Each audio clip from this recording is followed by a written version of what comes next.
और पोस्ट भी वैकेंट है, और चुनाव के समय बड़े बड़े वादा किए थे, लेकिन आज तो पारा टीचर को भूल गए, सहायक पुलिस को भूल गए, आंगनबाड़ी सेविका सहायिका को भूल गए, जल सहिया को भूल गए, कॉन्ट्रैक्ट लेबर को भूल गए। तो हमारा कहना है कि आप उनको याद कराना।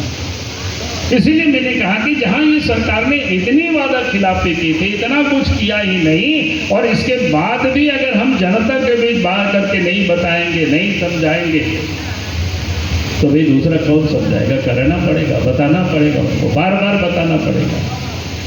तो इसलिए हमने कहा कि ये काम आदिवासी भाई बहनें जो हमसे नहीं जुड़े हैं, उनको हमें जोड़ना, बताना। संथाल परगने की हालत क्या है?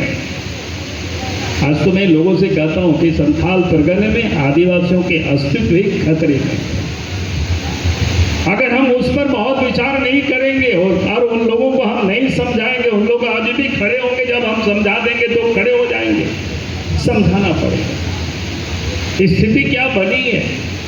और आप कहेंगे कि बहुत सारे लोग हमसे पूछा करते हैं कि पहले आपने क्यों नहीं कहा? हमने कहा कि पहले नहीं था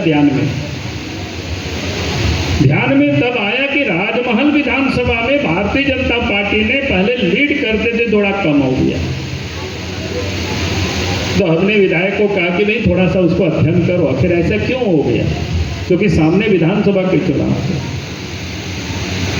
तो एक बात का तो पता चल गया था कि चुनाव के दिन के 20,000 लोगों की मतदाता सूची से नाम को हटाया गया था, और वो जितना भी हटा नाम था वो भारतीय जनता पार्टी से जुड़े हुए लोग थे, भारतीय जनता पार्टी को वोट देने वाले थे।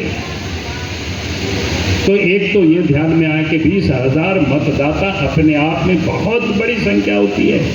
अगर 20,000 मतदाता की संख्या अगर उसमें जुड़ा रहता तो वहां भारतीय जनता पार्टी 20,000 मतों से लीड करती। और दूसरा क्या हुआ?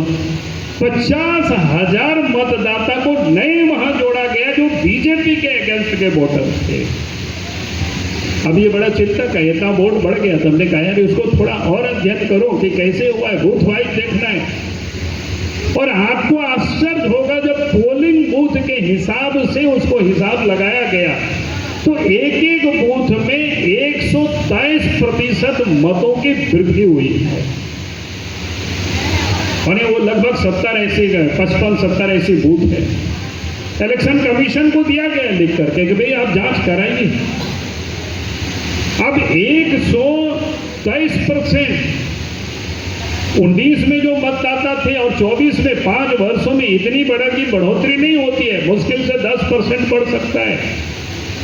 हाँ, वहां बढ़ता है जहां कोई नया कल कारखाना लग गया, अचानक से किसी बूथ में बहुत सारे लोग वहां काम करने आ गए तो बढ़ सकता है, लेकिन ऐसे बढ़ा कैसे? तो कहने का अर्थ है कि आज जिस प्रकार से ये षड्यंत्र चल रहा है, अगर हम इसको नहीं समझेंगे तो धीरे धीरे हमने कहा कि उसके बाद मैंने कहा कि थोड़ा और अध्ययन करो यार संथाल परगने की क्या स्थिति है। और जब मैंने उस पर अध्ययन कराया तो आपको भी बड़ी चौंक जाओगे। हालत क्या है इस प्रदेश की। उसके बाद संख्या संथाल परगना में, संथाल परगना कह रहे हैं तो जामताड़ा भी है, गोड्डा भी है, देवघर भी है, दुमका भी है, पाकुड़ भी है, साहेबगंज भी है। 44.67% थे, 44.67% यानी लगभग 45। लेकिन 2011 आते आते 60 वर्षों में आदिवासियों की आबादी में जो गिरावट आई है वो 28.11%। अब जरा सोचो, अब झाकर के उनको बताओ भाई बेचारे वो सोए हुए हैं, बाल बच्चों में लिपटे रहते हैं, गरीब है, यहाँ वहाँ खाते हैं, उनको पता नहीं है आने वाला कल क्या होने वाला है उनके साथ। और उसके बाद मुस्लिम आबादी उस समय 9.44% थे, यानी 9.5%।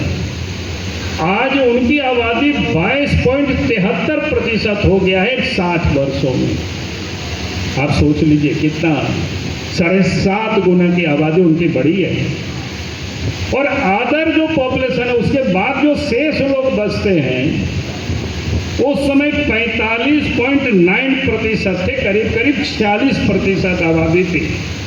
60 वर्षों में 49.2%, यानी मुश्किल से 60 वर्षों में 3% की वृद्धि हुई है।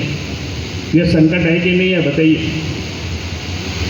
और उन आदिवासी भाइयों को बताओ कि भाई आने वाला कल में जो रिजर्वेशन भी जो आपको मिला हुआ है आबादी के प्रोपोर्शनेट संविधान में, चाहे विधानसभा चाहे लोकसभा चाहे सरकारी सेवा में, और आने वाले कल में विधानसभा भी नहीं जीत सकोगे, लोकसभा भी नहीं जीत सकोगे। अगर इस संकट को आप नहीं जानोगे, नहीं पहचानोगे, तो हम कहेंगे कि आप जब बूथ स्तर पर जाएंगे तो उनको जरूर बताना, ताकि वो जाने। अगर वो नहीं जानेंगे तो फिर बड़ा मुश्किल होगी। और इसलिए मैंने सरकार से कहा है कि भाई एसआईटी सरकार गठित करे। आखिर आदिवासियों की पॉपुलेशन इतना कम कैसे हुआ, किन कारणों से हुआ? और इसलिए हम लोग कहते हैं कि सामान्यतया, बाकी कारण तो जब एसआईटी गठित होगी, जांच होगी तो पता चलेगा, लेकिन सामान्यतया कारण क्या है कि बांग्लादेश और बंगाल का बॉर्डर सटा हुआ है और उधर से धीरे धीरे माइग्रेट करते हैं। ये आज यहाँ आया, कल वहाँ गया, ऐसा करते करते किसी का राशन कार्ड बन गया, वोटर लिस्ट में नाम आ गया। और फिर डेमोक्रेसी में क्या है, अगर डेमोग्राफी बदल गई तो डेमोक्रेसी वो आपको हाईजैक कर लेगा। लोकतंत्र में तो वोटों की गिनती होती है ना। अगर हम आज संभल नहीं गए, आज हमने सरकार को मजबूर नहीं किया, तब तो फिर हम चुनाव लड़ते रहेंगे, फिर जीते नहीं पाएंगे। जिस ढंग से एक षड्यंत्र करके सोचे समझे जो ये डेमोग्राफी बदल रही है। चलिए, बहुत बहुत धन्यवाद आप सबको। इस कार्यक्रम के कहे तो मुख्य अतिथि अपर्णा सेन गुप्ता जी। मैंने इसलिए कहा कि मुख्य अतिथि हम तो हो करके जाएंगे, और क्योंकि जामताड़ा से बहुत पुराना रिश्ता नाता रहा है और जामताड़ा के एक गाँव से मैं परिचित रहा हूँ। महेंद्र मंडल जी को हम स्वागत करें।